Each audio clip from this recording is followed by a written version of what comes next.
Bom dia, boa tarde, boa noite, boa madrugada.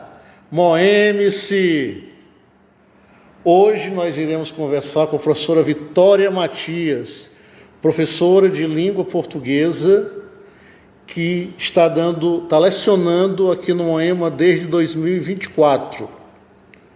De antemão, quero agradecer a professora Vitória por estar aqui e começar a pergunta. Professora Vitória, quem é a senhora? Bom dia, né, gente? Bom dia, boa tarde, boa madrugada. Eu sou a professora de vocês, para os alunos que estão ouvindo. E quem sou eu? Pergunta difícil. Eu acho que a gente costuma responder isso indo para o lado profissional, né? Mas como a gente está fazendo isso para alunos de escola pública, eu sou fruto da escola pública e de leis e projetos públicos, né? Então, projetos sociais. Eu estudei toda a minha vida na escola pública, fui beneficiária do Bolsa Família, fui beneficiária da Bolsa Avance. Meu primeiro notebook foi através do Enem, através da minha nota, por um projeto da SEDUC. Então, eu gosto de pensar que eu sou fruto de medidas públicas sociais. Se eu estou aqui hoje, foi por conta dessas medidas, dessas leis, desses projetos, dessas bolsas, que abriram meus olhos, abriram um caminho também e mostraram que eu tinha a oportunidade de sair do lugar de onde eu vim, né? De ascender socialmente, eu acho, principalmente. Não que eu sinta vergonha de onde eu vim, mas é reconfortante pensar que hoje eu consigo pagar um aluguel que me proporciona uma moradia menos violenta, em um bairro menos violento, né? Então, acho que se eu fosse me definir, seria isso, né? Seria fruto dessas leis, dessas políticas públicas. Vitória, qual é a tua primeira lembrança como aluna de escola pública? Primeira lembrança? É uma tia, é a professora, é um quadro? Qual é a primeira lembrança? Quando se fala assim, não, quando eu era pequenininha na escola tal, o que vem à sua cabeça? Primeira memória. A primeira lembrança que vem é eu dançando quadrilha numa escola. Mas uma lembrança que eu gosto bastante, que ajudou a formar a leitora que eu sou hoje, é que antes, nas agendas das escolas estaduais, antigamente o Estado também dava o ensino fundamental, né? E enquanto eu estudava, se eu não passasse de ano, eu ia para a escola da prefeitura, porque o Estado ia retirando, todo ano ele ia retirando uma série. Não sei se tu lembra dessa época. Então, se eu estava no 5º ano, se eu repetisse, no próximo ano já não teria mais 5º ano, então eu teria que ir para uma escola da prefeitura. E isso me motivava para estudar e não ir para a escola da prefeitura, porque tinha uma rixa, né? Quando o Estado ainda proporcionava o fundamental, existia uma rixa entre as redes de ensino. E tinha uma professora que na agenda vinha o hino do Estado, o hino de Fortaleza, e vinha um cordel do Patativa do Assaré, Eu Quero. Então, é uma lembrança que eu tenho e que eu lembro quase todo, não todo, mas eu ainda lembro boa parte do cordel por conta dessa professora, né? Nájila, o nome dela. Essa professora que até quando eu entrei na faculdade e eu postei no Facebook, ela me tinha no Facebook, ela me parabenizou. Então, assim, ela acompanhou ali, né, um pouco a minha vida. Hoje em dia eu não uso mais Facebook, perdi o contato. Mas uma lembrança que eu gosto muito é dessa professora, porque hoje um dos cordelistas que eu mais amo e um dos poetas que eu mais amo é justamente Patativa, e justamente por conta dessa professora. Porque foi uma memória afetiva que foi criada ali, né? Dentro de sala de aula. Porque ela pegava em toda a aula, abria a agenda, vamos aqui ler, e ficou na mente, né? Gravado. Porque todo dia eu fazia isso de segunda a sexta e ficou grudado na minha mente. E eu achei engraçada a escolha. Hoje eu penso e acho engraçado, porque ela poderia ter feito isso com um hino do estado ou da cidade, né? Mas ela fez isso com um poema, com um cordel. Então, assim, é uma escolha política também, né, se a gente for pensar. A professora Nájila é a professora que mais marca na primeira infância? Na primeira infância é. É ela, a que mais marca, sim. Foi a que mais me marcou. Era professora de português. Como é o nome da escola que você estudou com a professora Nájila? Monsenhor Dourado. Ela fica ali perto da Guararapes. Bezerra, né? Antônio Bezerra. Eu estudava ali. Eu nasci e me criei ali. Só depois que eu fui pro interior. Aí você estudou no Monsenhor Dourado até qual série? Até a metade do oitavo. Até a metade do oitavo. Aí você sai do 8º ano e vai para qual escola? Aí eu vou para Aratuba, na Serra de Baturité, e lá eu estudo no Maria Júlia. Até o 3º ano? Não, até o 9º, porque aí era a prefeitura, né? Depois eu vou para a Escola do Estado, que é José Joaci Pereira, e faço meu ensino médio nessa escola de Aratuba também. Como é sair de Fortaleza, da escola Monsenhor Dourado, e ir para Aratuba estudar na escola Maria Júlia. Maria Júlia? Foi uma transição muito, muito grande, porque assim, Fortaleza é uma metrópole, né? Uma cidade grande, poxa, muita gente, muitos alunos. Nós como professores sabemos que é difícil você dar uma atenção diferenciada para cada aluno. Só que em Aratuba é cidade pequena. Então, os meus professores me viam indo na padaria comprar pão, me viam na praça. Então, eles tinham contato, conheciam minha família, conheciam minha avó. Alguns deles conheciam a minha bisavó. Então, conheciam a minha família, né? A origem da sua família é de Aratuba? A origem da minha família, por parte de mãe, é de Aratuba. Então, conheci a família Matias. E aí, é diferente, né, a pegada. Então, eu cheguei lá bem rebeldezinha. Eu passei o final do 8º ano inteiro, assim, sendo um inferninho, completamente diferente do que eu era em Fortaleza, porque eu estava passando por grandes mudanças, né? Mudar de cidade é uma grande mudança. E tinha professor que pegava no meu pé, tinha professor que ligava para minha avó. E assim, não existia o sistema de PDT como eu sou hoje. E é uma das minhas funções ir atrás dos alunos. Então, os professores faziam isso por livre e espontânea vontade.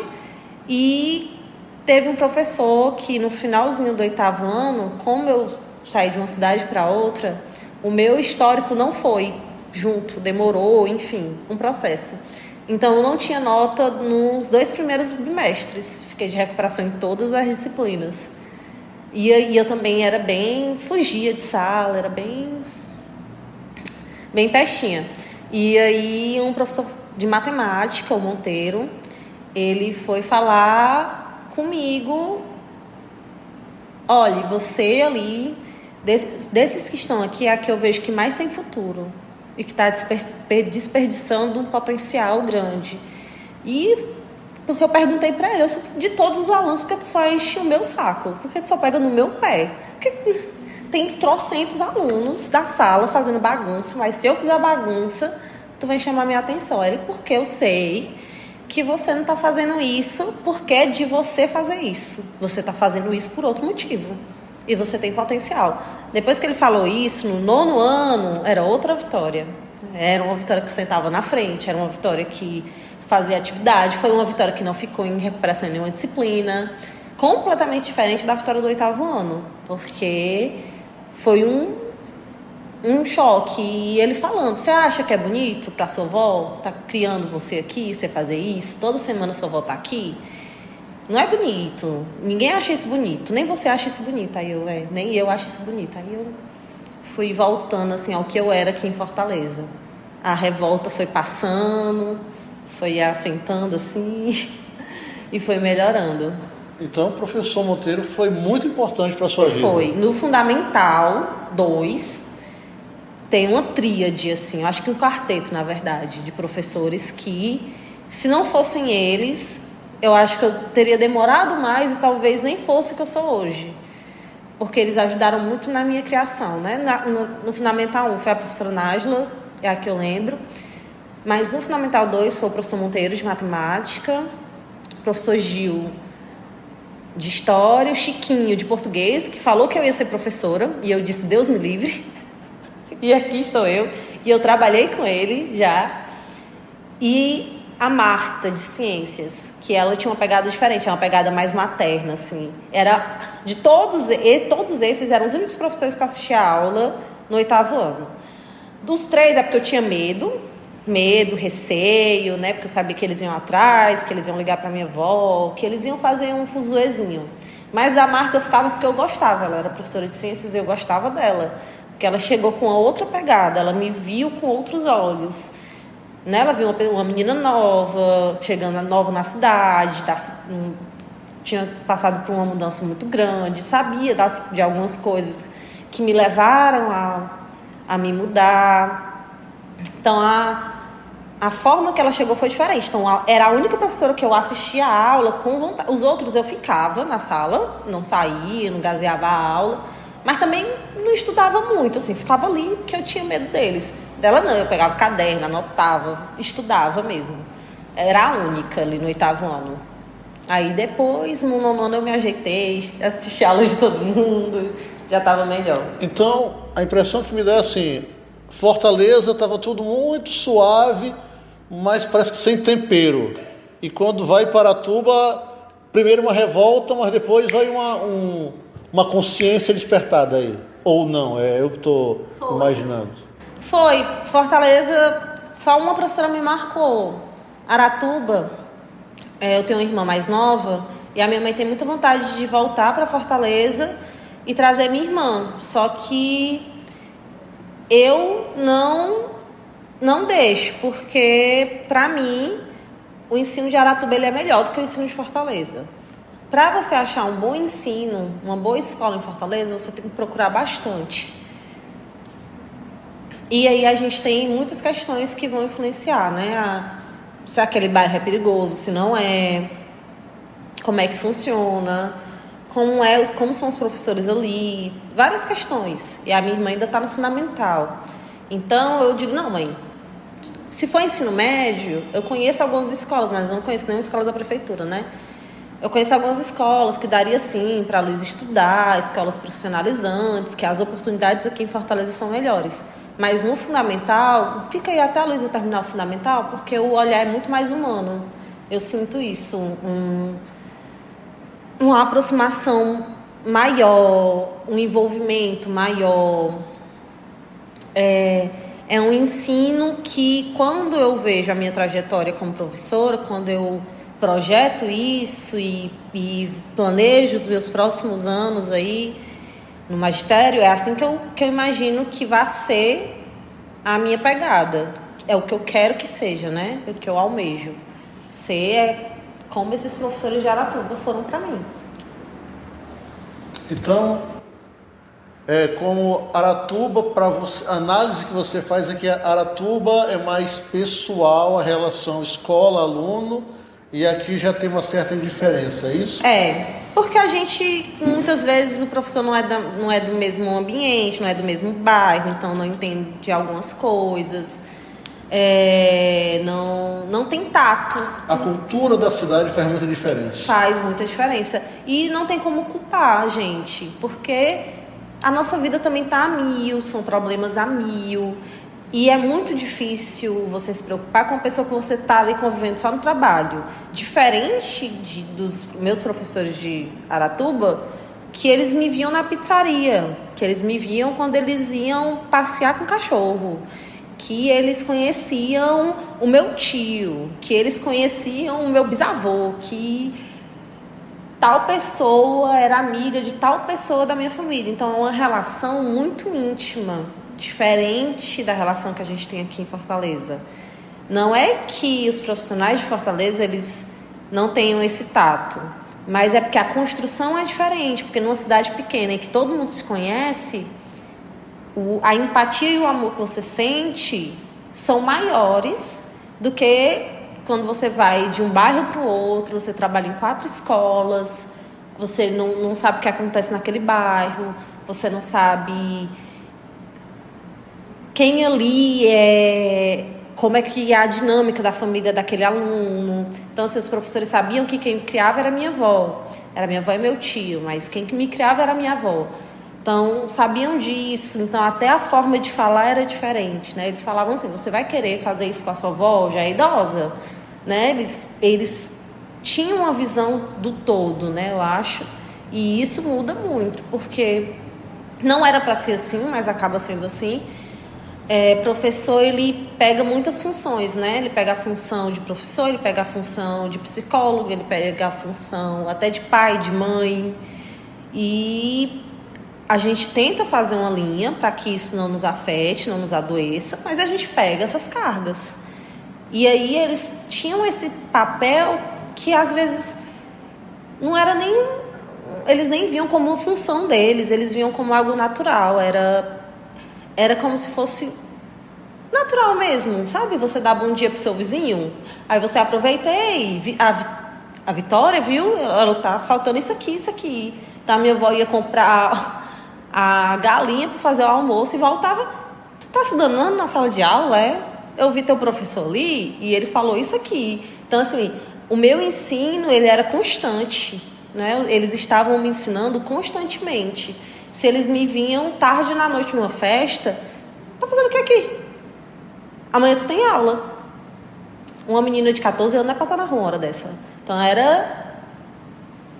é errado também esperar isso de um professor, mas eu acho que foi isso que fez com que eu acordasse um pouquinho para a vida, sabe? Esse tato, esse carinho, foi o que, olha, eu quero estudar. E depois criou ali a sementinha na minha cabeça de que eu queria ser que nem aquelas pessoas. E aí veio, né, a minha profissão. Eu quero agora, Vitória, que você relembre pra gente como é que foi o seu terceiro ano e como era a Vitória do terceiro ano. A Vitória do terceiro ano era uma Vitória liderança de sala. A minha sala do terceiro ano, ela era a sala mais... Era a melhor sala da escola, né? Eu era do terceiro ano A, era a melhor sala, era o melhor terceiro. Mas a gente se assemelhava muito, a gente se tinha... Éramos bons de conteúdo, mas também éramos bagunceiros. A gente sabia migrar muito de uma coisa para outra, né? E aí eu me vi como liderança. Tínhamos muitos projetos. Professoras que hoje são amigas pessoais minhas, que foram minhas professoras do ensino médio. Uma delas é a Marciara. Ela tinha muito projeto e eu amava fazer os projetos e eu estava em tudo. Eu dançava, eu cantava, eu declamava, eu apresentava, eu decorava a sala, eu separava a fala das pessoas. E éramos 3 pessoas ali do terceiro ano lá que liderava. Eu, a Tainá, uma amiga minha, e o Aloilson, outro amigo. Que os 3 viraram professores, assim. Acho que foi incrível, né? Como o caminho se deu. Né? Nós 3 entramos na UFC, o Aloysio para matemática e eu e a Tainá para português. E foi muito dividido, assim. Eu estava envolvida em muita coisa. Não estava envolvida no Grêmio, porque já ia, quando teve a eleição, eu já estava no terceiro ano, não valia a pena para mim, eu não quis participar. Mas eu estava em tudo na escola, toda movimentação que tivesse, eu estava envolvida. Eu sempre gostei de um evento, de uma baguncinha, de uma movimentação. A escola, para mim, ela tem que ser viva, ela não pode... Não funciona só quadro, caderno, não funciona assim. Para mim, aluno aprende vivenciando, né? E foi assim que eu aprendi, foi nesses projetos que eu aprendi a como me portar, falar, ter uma boa oratória, desenvolver um pensamento crítico. Então, olhar para uma coisa que as pessoas veem ali como besteirinha, uma música, um filme, um desenho, e apresentar de uma forma diferente. Meu pensamento político foi desenvolvido no terceiro ano, né? Terminou assim de se desenvolver e foi firmado no terceiro ano do ensino médio. Por conta disso, por conta de todos os projetos que eu estava envolvida. Então, quem organizou a ida dos alunos, né, de Aratuba até a UES do Itaperi para fazer o vestibular, fui eu, uma das organizadoras. Então, assim, eu, Aloysio e Tainá, a gente ligava para vereador e falava, olha, a gente precisa de um ônibus, porque nem todo aluno aqui tem dinheiro para pagar passagem de Aratuba para Fortaleza, e aí tem comida, e a gente vai terminar a prova tarde, não vai ter ônibus para voltar, nem Topic, como é que a gente vai voltar? A gente não tem dinheiro para pagar hospedagem, nem todo mundo tem parente, e a gente precisa dessa oportunidade, a gente precisa fazer o vestibular. E aí a gente conseguiu 2 ônibus que transportaram os alunos do 3º ano do ensino médio da cidade de Aratuba, do Joaci, que era a escola da sede, e as escolas dos sítios. E aí a gente conseguiu organizar, falar com a diretora e tudo mais. Foi uma movimentação que, se os alunos não tivessem feito, a gente não teria participado do vestibular da UES de 2016. Porque não tem condições. Assim, eu tinha colegas que trabalhavam na roça, né?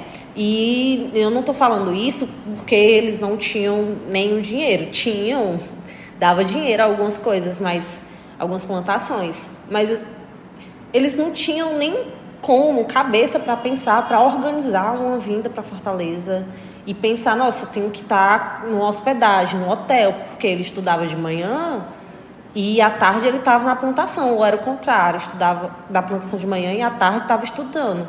E aí não tinha tempo, não existia essa questão do tempo, né? No interior é diferente. O trabalho no interior, ele é um trabalho mais braçal e é mais cansativo. E aí nós da sede organizávamos tudo para que o pessoal do sítio também pudesse participar. E aí a gente conseguiu, né, ter aí 2 ônibus disponibilizados pela prefeitura para trazer os alunos. Saiu assim, acho que saiu muito cedo, umas 5 horas, 6 horas da manhã de Aratuba, acho que até antes. E aí era eu e o Aloysio com a lista dos alunos, conferindo, porque não foi nenhum professor junto, assim, foi o ônibus e a gente, porque não tinha como também, né, para o professor pagar hora trabalhada, enfim. E a gente fez uma cadernetazinha, conferindo, e no final a gente foi reunindo todo mundo, ligando para todo mundo. O trabalho que a gente tem com os alunos hoje, nos passeios, eu tive enquanto eu era aluna, organizando a minha turma. E aí eu acho que foi daí que eu quis, né, foi criando ali essa vontade de ser professora. Mas como é que foi o teu hábito de estudo no ensino médio? Estudava pouco, não estudava, estudava muito? Como era que era a estudante Vitória? A estudante Vitória, eu estudei muito no 1º e no 2º ano do ensino médio. Foram os anos que eu mais estudei. No 3º ano, como eu falei, eu estava envolvida com muito projeto. Mas como é que eu fazia? A gente era uma turma boa e era uma turma unida. Então, por exemplo, o Aloysio, ele era ótimo em matemática. A gente ia para a escola, ele ensinava o conteúdo para a gente. Eu era boa em português e história. E eu ensinava o conteúdo para eles. Eu gostava de biologia também na época. Aí era eu e o Weber ensinando biologia. E aí a gente fazia isso, né? A gente fazia grupos de estudos. A gente ocupava a escola, assim. Eu passava o dia inteiro na escola, praticamente. Estudava de manhã e quase toda tarde eu estava lá, porque quase toda tarde a gente tinha um grupo de estudo diferente. Depois a gente brigou e a gente conseguiu que aos fins de semana, um final de semana sim, um final de semana não, tivessem aulões só voltados para o Enem. E aí iam alguns alunos, alguns professores de boa vontade, que nem aconteceu aqui com o preparatório, né? De boa vontade, iam aos sábados para a escola para ensinar. Porque, como eu falei, cidade pequena, então eles eram vizinhos da escola, né? Eles moravam vizinhos da escola. E aí eles iam e a gente estudava aos sábados, sábado sim, sábado não, para o Enem. E o restante do estudo, ele era feito assim, ele era em grupo, né? A gente sentava, o conteúdo da semana, a gente não estudava um conteúdo para o Enem. A gente deixava o Enem para os alunos. A gente estudava o que o professor estava ensinando. Então, conteúdo de matemática é moda. E aí o Aloysio ia lá e explicava o que era moda. Olha, isso aqui que se repete, nananã, nananã. E aí ia indo, e aí a gente ia conseguindo passar, né, nas provas, nos bimestres. E depois essas questões caíram. Eu falei de moda porque foi uma questão que caiu no Enem do meu terceiro ano e eu consegui acertar. Porque era um assunto que o professor estava dando e era um assunto que o Aloysio estava explicando. Porque eu não conseguia entender com o professor, mas eu conseguia entender com o meu colega. E aí eu consegui acertar. Aí ficou na minha cabeça, assim. E por que a escolha para letras? Como é que surgiu a letras na tua vida? Letras foi um acaso muito bem vindo. Eu fiz o vestibular da UES, só que eu zerei química e eu não passei. Eu tinha tentado história e eu queria história. Eu era muito mais para história do que para português. Não passei e eu fiquei bem mal, assim, bem mal. E eu não quis testar mais nada para nenhuma faculdade, assim. Eu queria UES e eu queria história. E aí tinha sido uma decepção, né? Eu tinha me preparado e vi que não tinha dado resultado. Uma professora minha, a Marciara, que virou minha amiga, né? Foi praticamente ela e minha mãe que fizeram a minha inscrição para a UFC. Assim. Só nessa época ainda era vestibular da UFC? Não, o Enem. Era o Enem. E aí foram elas duas assim que fizeram. Então, você não terminou o terceiro ano e já foi para a faculdade, não? Você ainda passou mais um ano para poder Não, tomar o UFC? terminei o terceiro ano e fui direto para a UFC. Tá. Porque eu tinha feito o Enem, só que eu fiquei decepcionada e eu não queria mais testar nada. Eu tava com medo de colocar minha nota e não passar. Então, eu fiquei amedrontada. Sim. Foi a primeira... Porque o vestibular da UES, o resultado saiu antes, né? Porque eu não passei nem na primeira fase, eu zerei química. Que era a disciplina da Marciara, que virou minha grande amiga e que foi a professora que me inscreveu para letras português. Mas como é que ela te inscreveu? Por que ela te inscreveu para letras português? Porque era uma das minhas afinidades, eram as duas coisas, né? Ou era história ou era letras. letras. Exatamente. Só que aí eu pensava, não, letras aqui tá segunda opção. Segunda opção tá segunda opção. Tenho certeza que eu vou entrar na UES, tenho certeza que eu vou fazer história. Aí a certeza foi por água abaixo. E aí ela... Karina, a gente não pode deixar a Vitória perder essa oportunidade. Vamos aqui. Aí a minha mãe pegou meus dados, foi lá pra casa dela e fizeram. Então não foi você que escolheu letras, na verdade foi sua mãe Foi. E a professora de química que escolheram letras para você. Foi. Mas ainda bem que deu certo. Deu muito certo. E aí eu te pergunto, você falou, você e mais 3 colegas que eram juntos e são todos professores hoje, né? Uhum. Quantos eram na turma do primeiro, segundo e terceiro ano do médio? Uns 30, 40? Eram uns 30 e poucos alunos. Quantos daquela turma você sabe que ingressaram em universidade pública? Deixa eu ver. Deixa eu contar, que foram alguns, né?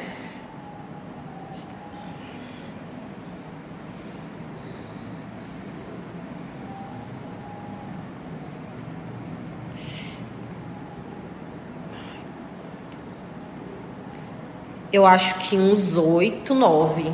Então, de 30, 40, 8, 9. 8, né? 9. Então, mais ou menos 25%. De 30, 25 a 30%. Porque tiveram uns que entraram na faculdade particular. Sim. Né? Mas pública, assim, a maioria dos meus amigos do ensino médio tem ensino superior. Seja ele na particular ou na pública, né? Certo. Eles, a maioria, assim, poucos foram os que não ingressaram numa faculdade, universidade. Sim. Aí você volta para Fortaleza. Como é que você volta? Vai morar com quem? Conta essa história aí. Como é que Eita, Marcelo, muito pessoal. Eu volto num esquema muito ruim, né? Tinha que estudar, mas não tinha onde ficar. Aí fui ficar com o meu pai. Não deu certo e depois eu fui ficar com o meu primo e consegui ali conciliar os estudos com o trabalho.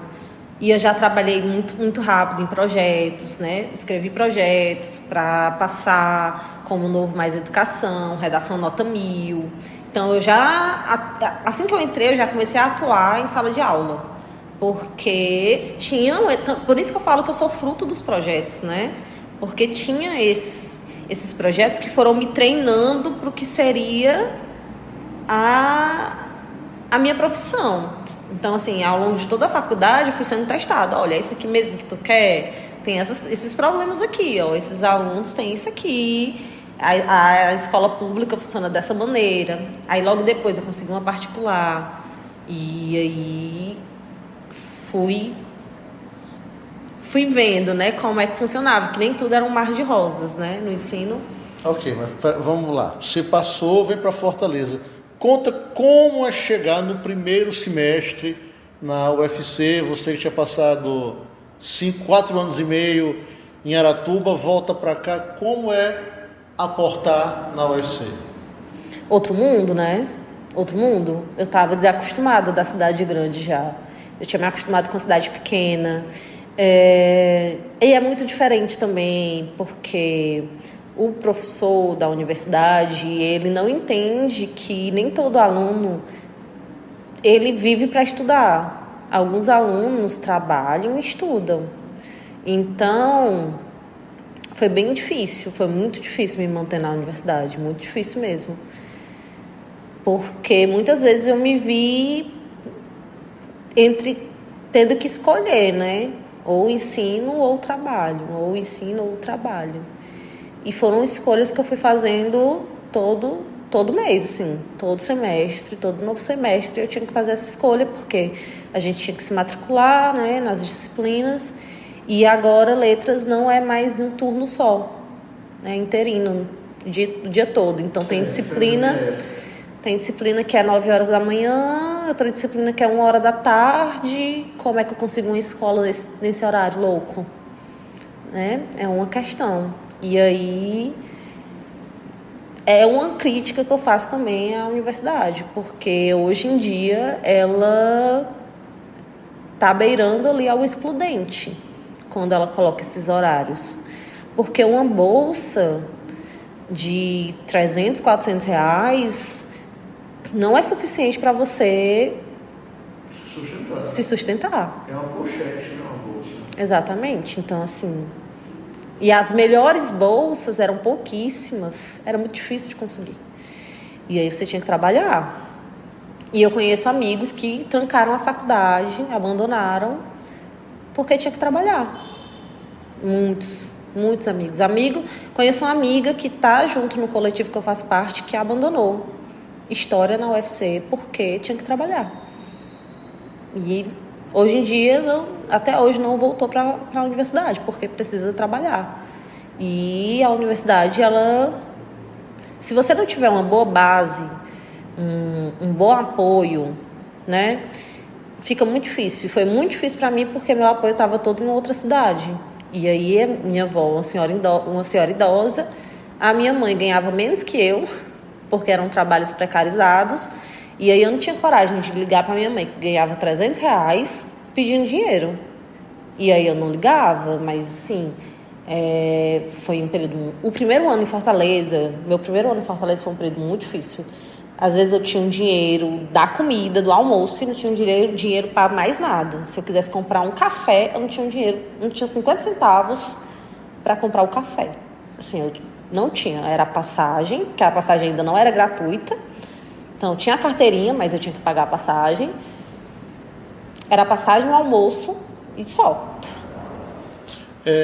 Qual foi o professor, quais foram os professores que mais te marcaram na UFC e por quê?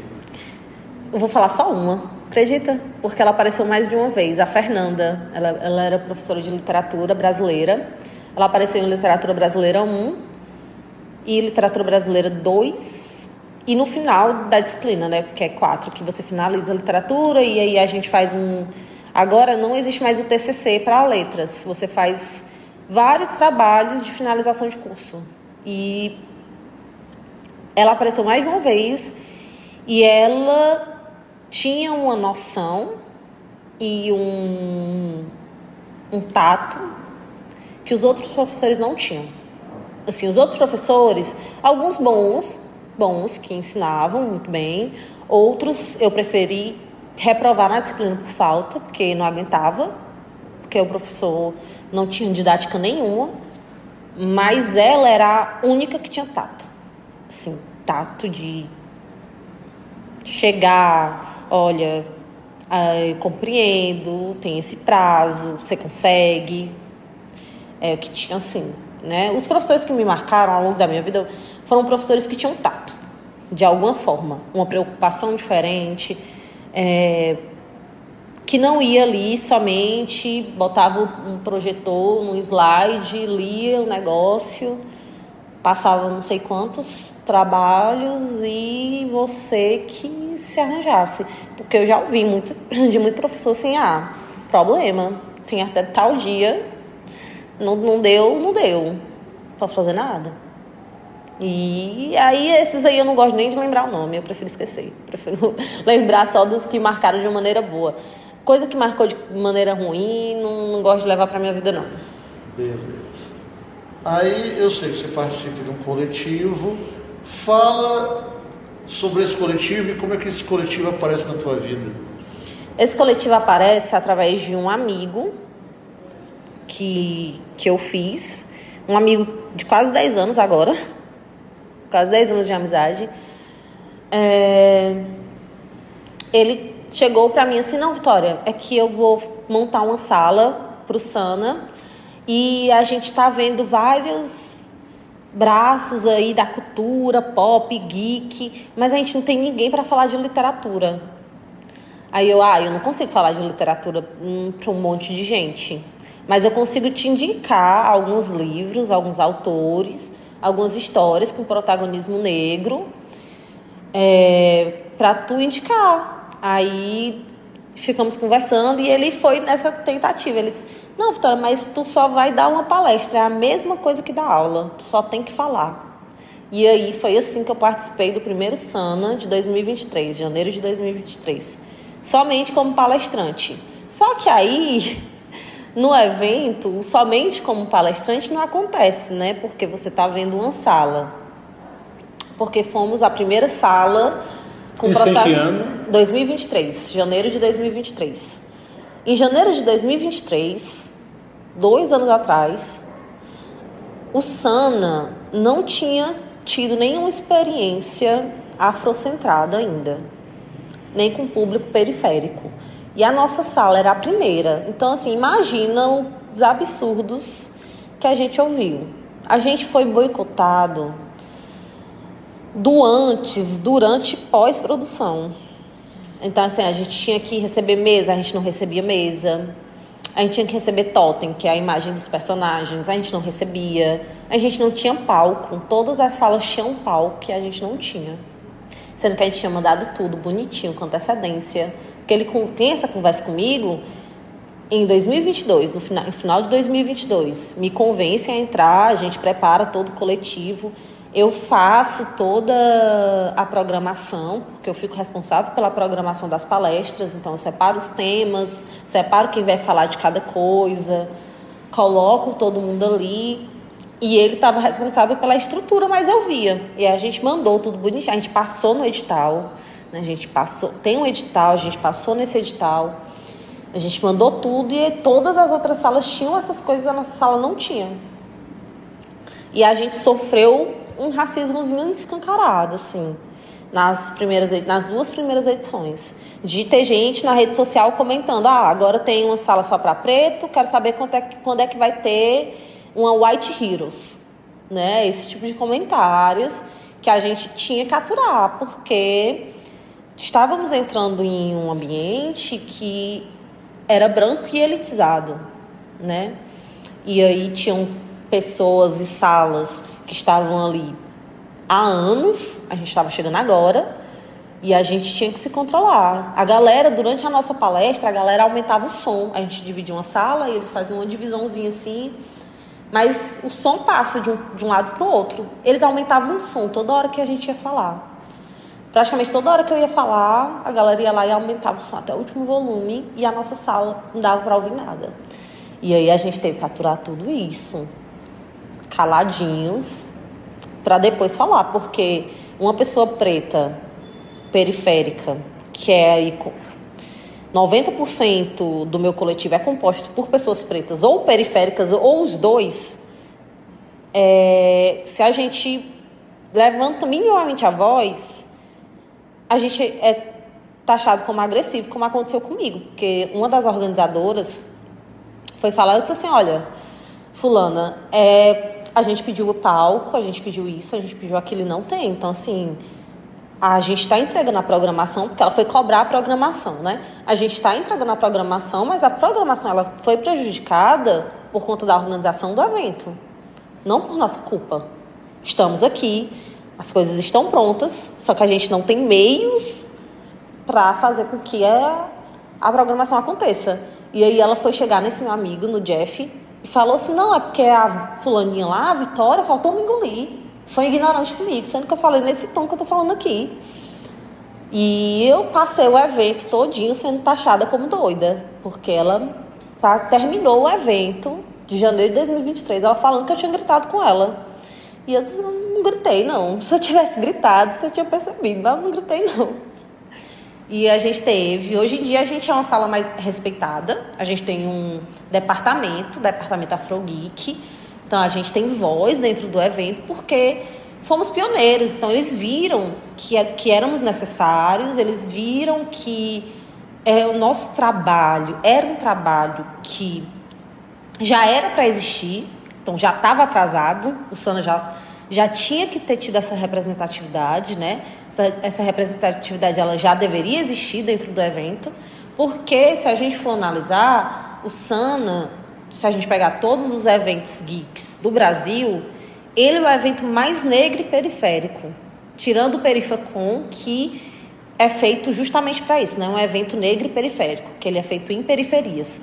Mas tirando o Perifacon, o Sana é o evento mais negro que tem e periférico. Por quê? Porque a gente tem ações que levam alunos da prefeitura, alunos do estado. O público de Fortaleza é um público muito diferenciado também. Então, quando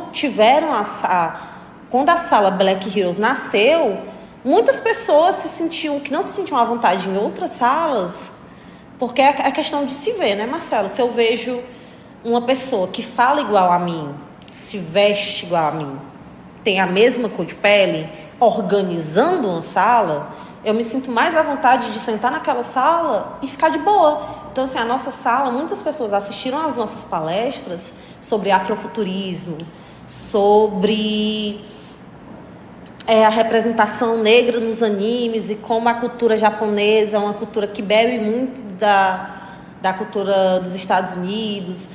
Tudo isso a gente conseguiu falar porque o público ia para nossa sala descansar, porque se sentia acolhido. Então a galera passava o evento todinho andando, que é um evento cansativo, e ia para nossa sala sentar e descansar. E aí eu via a nossa palestra, e aí seguia o nosso Instagram, e aí voltava no outro dia, perguntava de outra palestra, se sentia interessado, e assim a gente foi conquistando o público que a gente tem hoje. Vitória, como é que é o nome do coletivo? Black Heroes. O coletivo ele surge para aparecer no Sana, é isso? Quantas pessoas estão no coletivo hoje? Em torno de 20, 25 pessoas. Assim, trabalhando ativamente, acho que umas 15. Mas em evento a gente consegue voluntários. E hoje em dia o Sana... Hoje em dia não, né? Assim que a gente terminou a primeira edição, a gente teve uma reuniãozinha e aí a gente pensou, poxa, vamos fazer desse negócio não só para o Sana? E aí a gente hoje em dia usa o Sana como vitrine para mostrar o nosso trabalho, e como é um evento que vai pessoas que têm condições de financiar o nosso trabalho. E aí como é que funciona? Vamos para o Sana, chamamos a atenção de algumas pessoas, conseguimos financiamento, e aí na Páscoa, no Dia das Crianças, no Natal, aí a gente vai fazendo ações sociais, porque somos um coletivo sociocultural.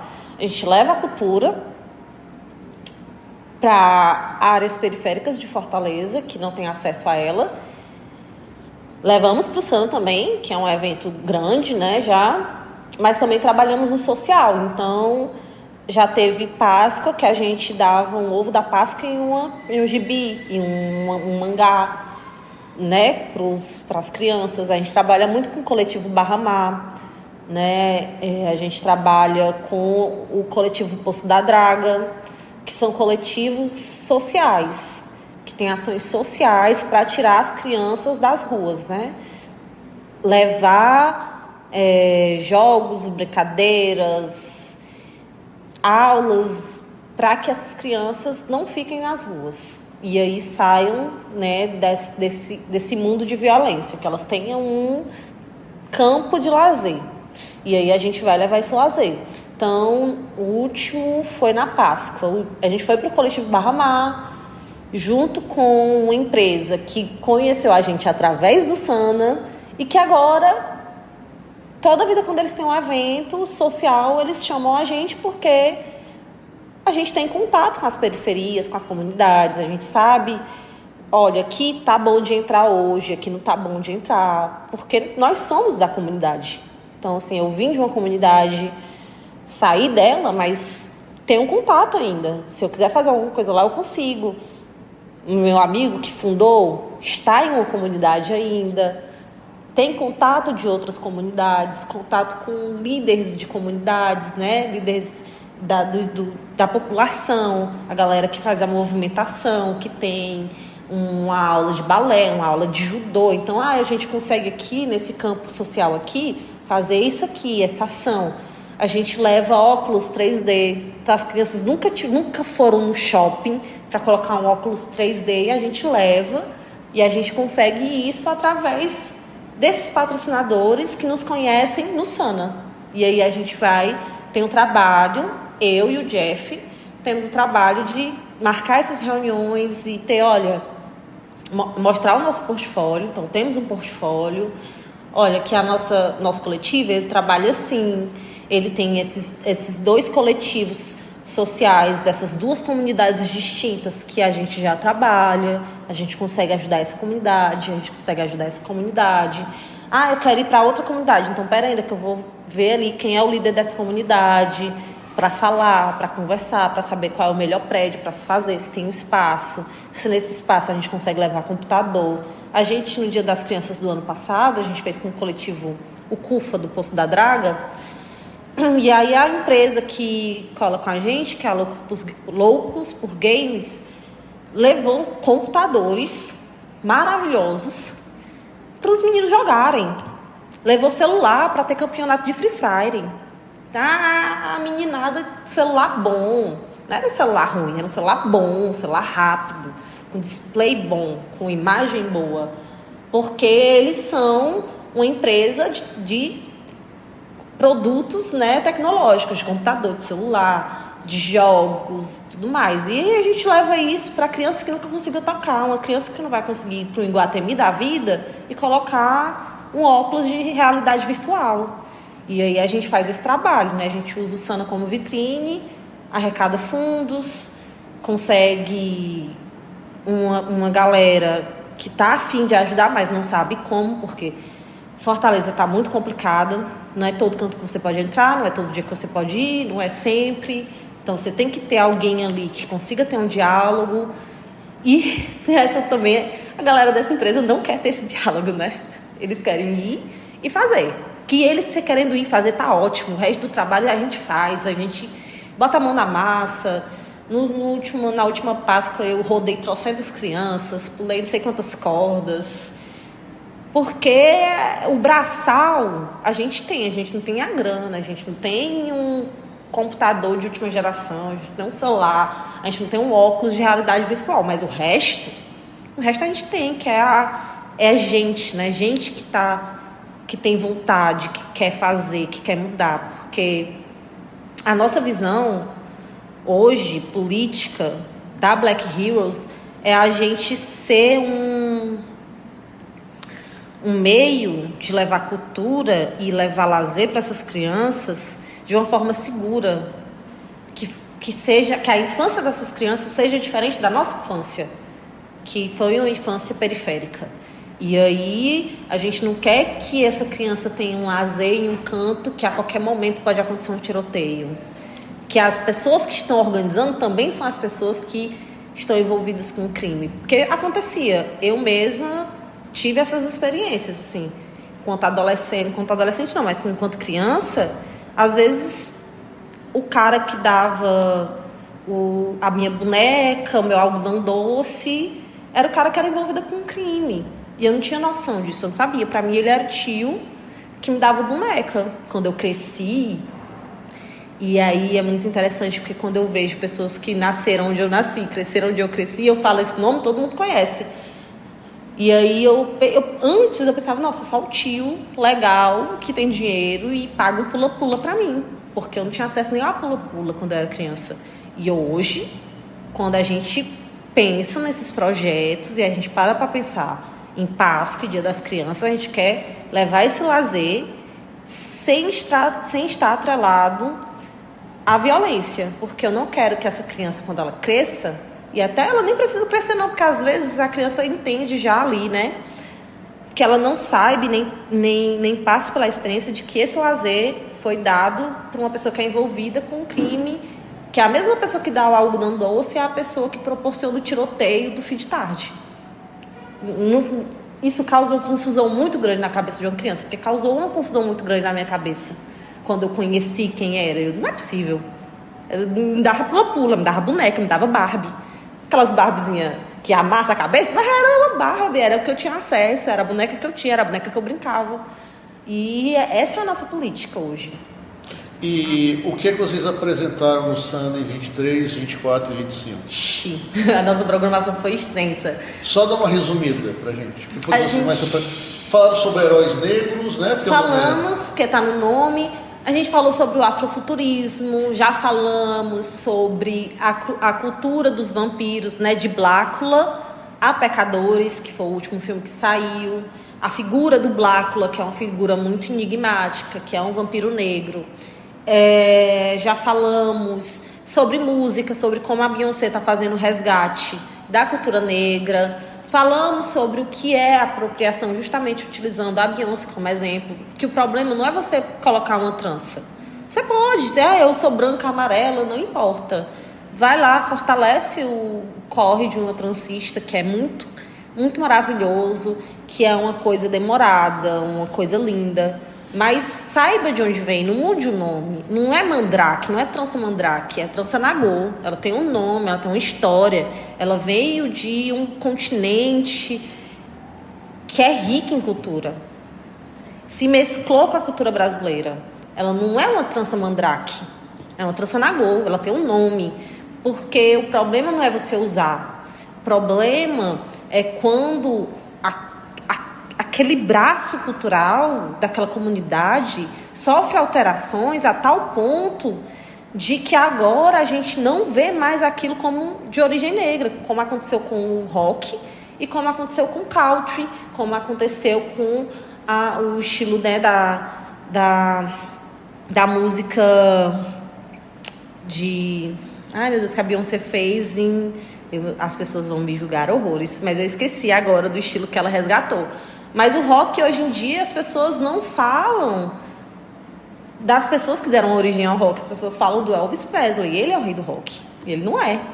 Não foi ele que criou, sabe? A mesma coisa com o country. O country, ele tem origem negra. Mas hoje em dia, a premiação, ela é voltada e pautada e as regras são feitas por pessoas brancas. O problema não é você ouvir e escutar. O problema é você mudar a origem. Então tem um cantor, né, um rapper, que é o Bacchus do blues, que ele fala, né? Tudo que era preto era do demônio, depois virou branco e foi aceito, eu vou chamar de blues. É isso.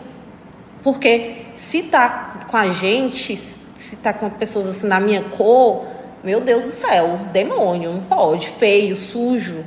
Já ouvi muito eu colocar trança e a pessoa dizer que meu cabelo é sujo, sendo que eu lavo. Meu cabelo, eu lavo meu couro cabeludo, tá ali. Agora, você sempre se reconheceu nele? Sempre, mas eu não... O orgulho de ser negra veio depois. Mas eu sempre... Eu nunca tive o privilégio de não me reconhecer negra. Porque eu vou lhe dizer uma coisa. Se eu tivesse te conhecido há uns 20 anos, eu diria que você seria morena ou que você seria parda. Só depois de, sei lá, 20 anos ou até menos, foi que você pode se dizer, eu sou uma negra e eu te reconheço como uma negra. Porque eu diria, não, a Vitória não é negra. Negra, para mim, seria um tom na pele mais retinto. é o colorismo, né? Não é.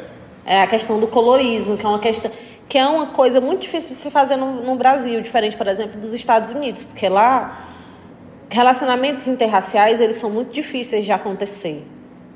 Então, a miscigenação é difícil de acontecer. Era até proibido Exatamente. até 50, 60 anos atrás em alguns estados. Exatamente. Aqui não, porque a miscigenação, ela não foi um romancezinho que aconteceu, ela aconteceu através de violência. E aí, por isso que existe, né, tantas tonalidades aqui no Brasil, diferentes. Eu vou te dar até um exemplo. Eu falei de 20 anos atrás, mas aconteceu ano passado.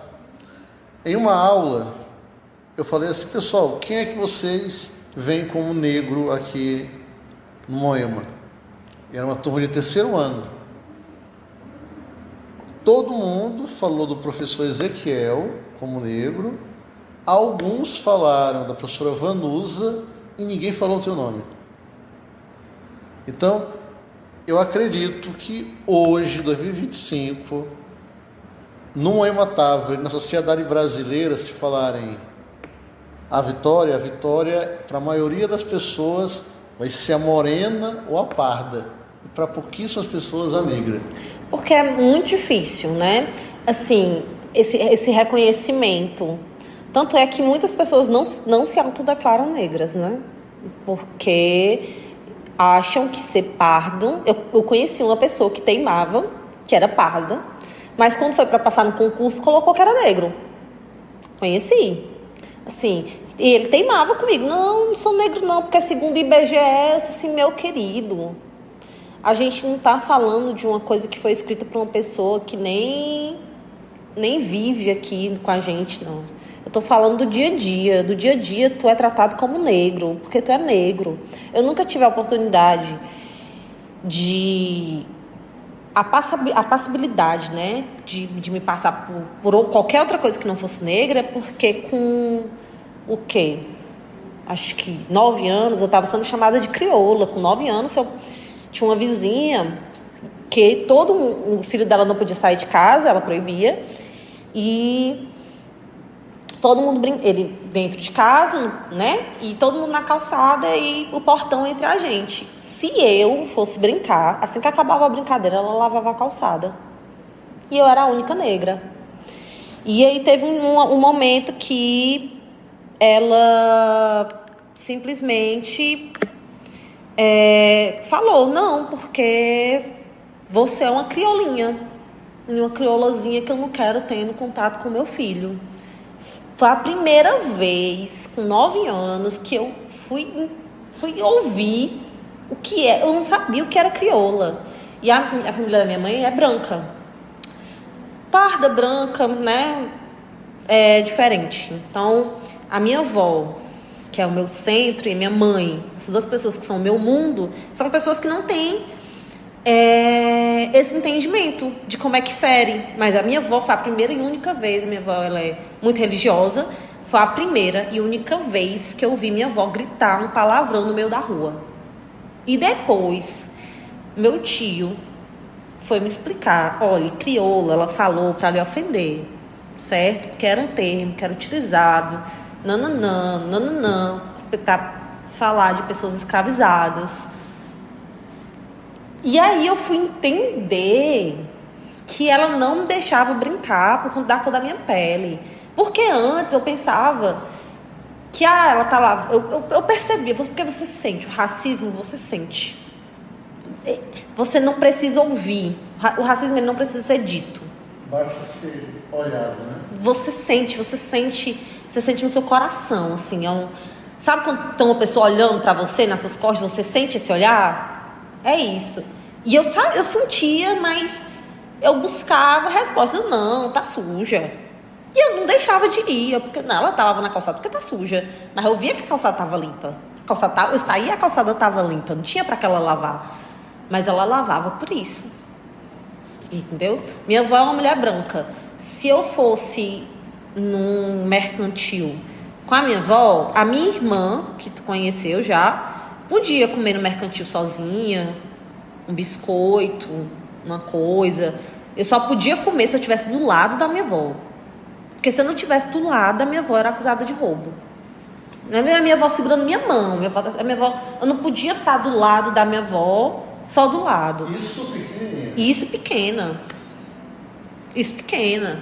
Então, assim, eu nunca tive o privilégio de me sentir branca, né? Eu não fui uma negra que passou a vida em branco, né? Como diria o Djonga. Eu fui uma negra que passei a vida sendo negra. E depois, antes eu tinha vergonha. Depois ali, quando eu entrei na faculdade, eu senti orgulho. Mas, assim, para eu passar pela transição, foi outra coisa, outro rolê. Pessoas que eu conhecia diziam assim, mas tu fica tão melhor do cabelo liso. E hoje em dia eu não consigo me ver de cabelo liso. Eu acho que eu nunca te vi de cabelo liso. Porque eu cheguei aqui, eu já tinha passado pela transição já. E me diga uma coisa, tu usou cabelo liso de qual idade até qual idade? Dos meus 8 anos até... Eu parei de usar em 2019. Até os meus 18. Foram 10 anos alisando meu cabelo. Eu fiz essa pergunta porque eu conheço uma pessoa próxima a mim e ela se diz negra não retinta, né? E quando ela era pequenininha, uma tia perguntou para ela no Natal o que ela queria. E ela falou que queria o cabelo liso. Ela devia ter uns 6 anos, 7, não sei. E como eu nunca sofri esse preconceito, eu nunca tinha imaginado que pequenininha a pessoa já se sentia mal. Você se sente inadequado, porque antes não existia, Marcelo, não existiam na mesma vastidão, né, na mesma quantidade, produtos para cabelo que existiam para pessoas de cabelo liso e ondulado. Não existia no mercado. O mercado, ele é tão racista que a manteiga que é utilizada para fazer trança foi feita de uma maneira... Foi tão porcamente feita, eu vou usar esse termo porque realmente foi feito de uma maneira porca. Foi feito de uma maneira sem cuidado, sem estudo, que depois descobriram que poderia causar cegueira. Não sei se tu viu essas notícias, mas isso estourou ano passado, 2023, 2024, porque não existia a preocupação de fazer um produto seguro pra gente. Um produto seguro é um produto que eu boto na minha cabeça, eu lavo, tem contato com o meu olho. Como é que você não testa se ele pode ter contato com os olhos? Racismo é um racismo que ele é isso que a gente fala do racismo estrutural. Explica para quem está nos ouvindo o que é o racismo estrutural. O racismo estrutural, ele vai para além do indivíduo. Ele é aquele racismo que ele está enraizado. Eu não estou falando que a pessoa que estava lá fazendo... Com sã consciência, eu vou cegar esses negros. Não é isso. Mas é porque na estrutura da sociedade não é pensado de maneira a incluir as pessoas negras e tratá-las como pessoas na base da nossa sociedade. Por isso que a gente fala que é estrutural. Porque não adianta eu tirar o racismo do fulaninho que é gerente do Carrefour e que deixou um corpo negro morto no chão e só encobriu com guarda-chuva, com guarda-sol. O racismo ele não tem que acabar ali, não. Ele tem que acabar nas estruturas, ele tem que acabar no âmago da nossa sociedade. Ele tem que ir lá no fundo e mudar. E olha, pessoas negras, elas são pessoas e elas fazem parte da nossa sociedade. E se eu for fazer um produto capilar, ele tem que ser seguro, eu tenho que testar, tem que ter essa consciência. Então, a gente, para mudar esse racismo, ele muda nas escolas, no ensino, porque é uma mudança de pensamento. Você vê racismo aqui no Moema? Entre os alunos, por exemplo? Vi, teve um caso muito forte, que me deixou com muito mal-estar. Fala pra gente, que nem eu tô sabendo desse. Foi o caso da Semana Janaína Dutra, né? Que misturou racismo com intolerância religiosa. Eu me senti envergonhada, eu me senti uma incompetente. Porque como é que eu faço parte... Como é que eu levanto uma bandeira, faço parte de um coletivo e sou abertamente, publicamente, enfim, uma pessoa antirracista, luto contra isso e não consigo passar para os meus alunos a tolerância, o respeito. Assim, eu e a Tamires, eu lembro muito, eu fiquei enojada. Pronto, aí não perca aí o teu pensamento, mas como eu nunca sofri isso, eu só enxerguei a intolerância religiosa, eu não vi o racismo. Então, às vezes quem está do outro lado não enxerga o que deveria ser enxergado. É porque... Daí você e a Tamires, que vocês vão falar. A gente ficou enojado, assim, a Fabíola, né, fazendo um ótimo trabalho de não falar com os meninos e colocar, não, vocês vão ficar aqui sim. Porque eles estavam com nojo, né, da palestrante. E aí eu pensei, poxa, tem nojo de mim também? Se eu fosse dar um bando do candomblé, vocês teriam nojo de mim também? Porque se a gente trocasse e fosse uma pessoa branca, teria a intolerância religiosa, mas a reação não teria sido a mesma. Eles teriam ficado revoltados? Teriam. Mas eles não teriam fugido dela como se ela fosse uma praga. Porque se mistura muitas coisas ali. Se mistura o racismo, se mistura a intolerância, homofobia. Se mistura a transfobia, se mistura tanta coisa, né? A homofobia, se mistura tanta coisa. E aí, é por isso que eu falo, né? Nenhuma luta, ela é uma luta só, ela é única, né? Ela é unilateral. Não, todas as lutas, elas se expandem para todos os lados. Eu não posso dizer que eu sou feminista e não me preocupar com a causa LGBT, porque tem um texto que eu não vou conseguir recitar agora, mas é de um vídeo que é muito famoso, não sei se tu conhece, que é quando levaram os judeus, não falei nada, porque não era judeu, nananã. E quando me levaram, não tinha ninguém para gritar por mim, porque todos os outros foram levados. Então, assim, eu levanto minha voz para qualquer pessoa, para qualquer grupo. Porque quando tentarem me levar, vão gritar por mim. Assim, a gente é uma coisa que não existe uma luta... Quando a gente fala de feminismo, né, existe o feminismo negro. Por quê? Porque enquanto as mulheres brancas estavam lutando pelo direito de trabalhar, a gente já trabalhava. A mulher negra já trabalhava. E sem ser remunerada. Então, trabalho nunca foi uma luta da mulher negra. O trabalho remunerado e bem remunerado é que foi. Né? Então, assim, tem a série Coisa Mais Linda, que tem uma cena de duas personagens que elas falam isso. Uma personagem branca e uma personagem negra. Uma falando, eu deixei meu filho em casa para ir trabalhar e não sei o que. E a outra personagem fala, eu não consigo ver minha filha, porque eu tô trabalhando de tal hora, eu saio, ela tá dormindo, eu chego, ela tá dormindo, e eu ganho uma mixaria. E é isso. Então, assim, eu me encontro num local, eu até brinco, né? Só faltava eu ser da comunidade LGBT para eu gabaritar os negócios, porque... Tem uma filósofa que ela fala que a mulher negra é o outro do outro. Porque o homem negro, ele é o outro. Mas a mulher negra é o outro do outro. Né? A mulher branca é o outro. Mas a mulher negra é o outro do outro. Porque a gente está em dois grupos excluídos. Somos mulheres, somos negras.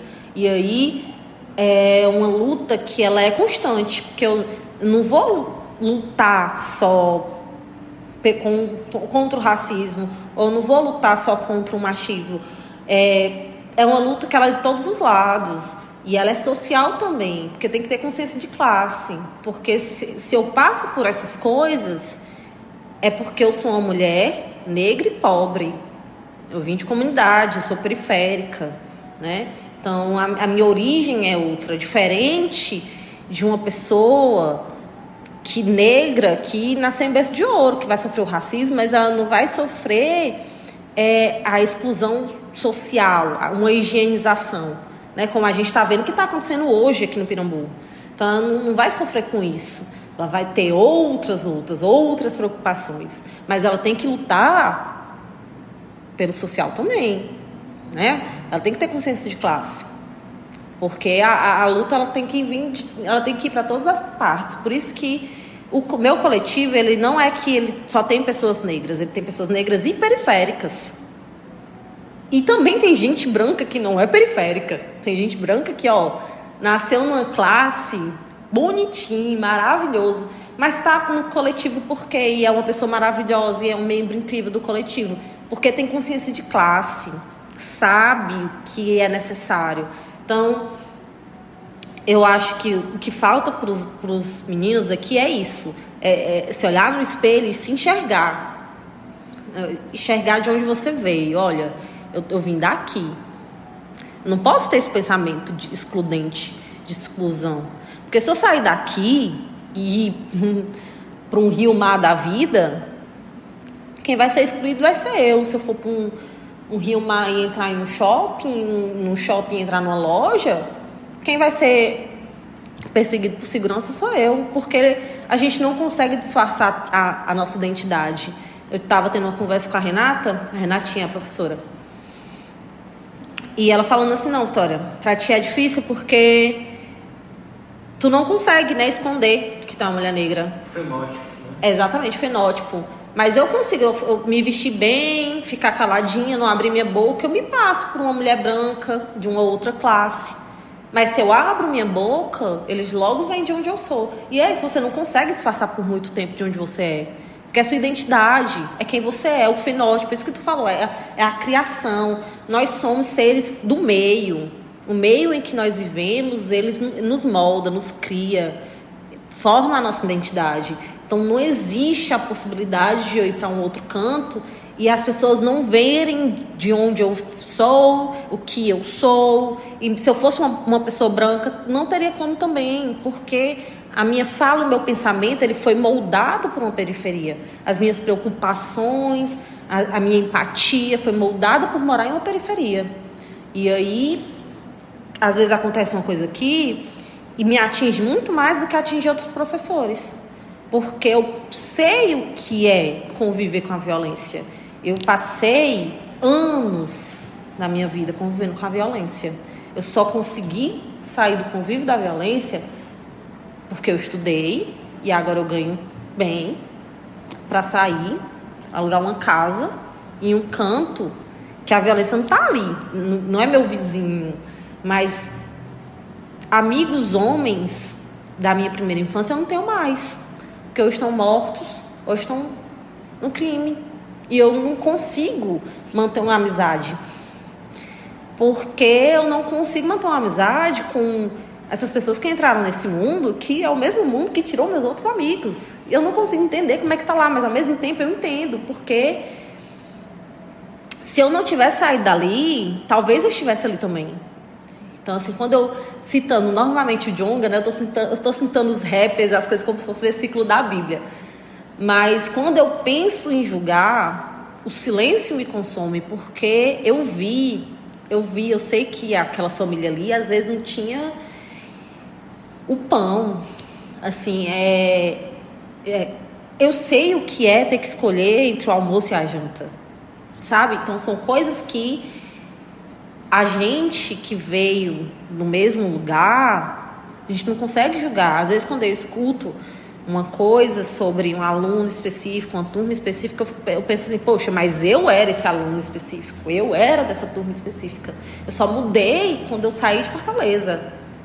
Porque se eu tivesse continuado em Fortaleza, tinha minha avó e minha mãe, que não me deixavam se aproximar muito de muita coisa, mas elas não eram tudo, né? Era só dentro de casa a mudança. Se eu saísse da porta de casa para fora...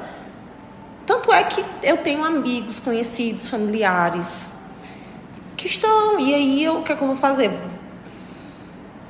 Vou repetir frases que bandido bom é bandido morto? Não posso, que é minha gente, é a extensão de mim, é minha família, é meu sangue, brincou comigo, sabe? Foi a pessoa que me ensinou a andar de bicicleta, foi a pessoa que fez um bolinho para 3 bonecas. Não existe isso. Então, para os alunos daqui, é isso, é entender quem são, de onde vêm. Porque quando você entende isso, fica muito mais fácil. Eu não estou dizendo que tem que abraçar, sabe? Não é isso. E nem que quando eu tive um pouco de condição, eu saí da periferia. Porque é um local de violência. Mas eu não estou falando que tem que viver e, enfim, né, em prol disso. Não, mas é não julgar, ter consciência de não julgar, ter consciência de que não é essa luta. A gente quer acabar com isso, como é que a gente acaba? Com polos de lazer. A gente acaba como? A gente acaba instigando a leitura, que foi o que fez eu sair da rua e fez eu parar de brincar com algumas pessoas que se envolveram nisso e fez com que, ao invés de estar na rua, eu estava em casa. É mudar a base, que aí depois as outras coisas vão mudando, é mudar o sistema prisionário, né? Mudar tudo, entendeu? É mudar as bases, assim. Meu pensamento é esse, porque não existe a possibilidade de ser outro pensamento. Vitória, agradecemos pelo papo, foi muito bom te ouvir. Espero te ouvir novamente lá para outubro, para novembro. A gente tem um vídeo sobre a consciência negra, para você explicar o que é consciência negra para nós. E se puder trazer até outra pessoa do teu coletivo para a gente trocar junto umas ideias aqui no Moedas. Certeza. Nome é que não falta. Nome é que não falta. Então, se você gostou, por favor, dê o seu like, compartilhe, inscreva-se no canal, ok? Moeme-se! Moeme-se!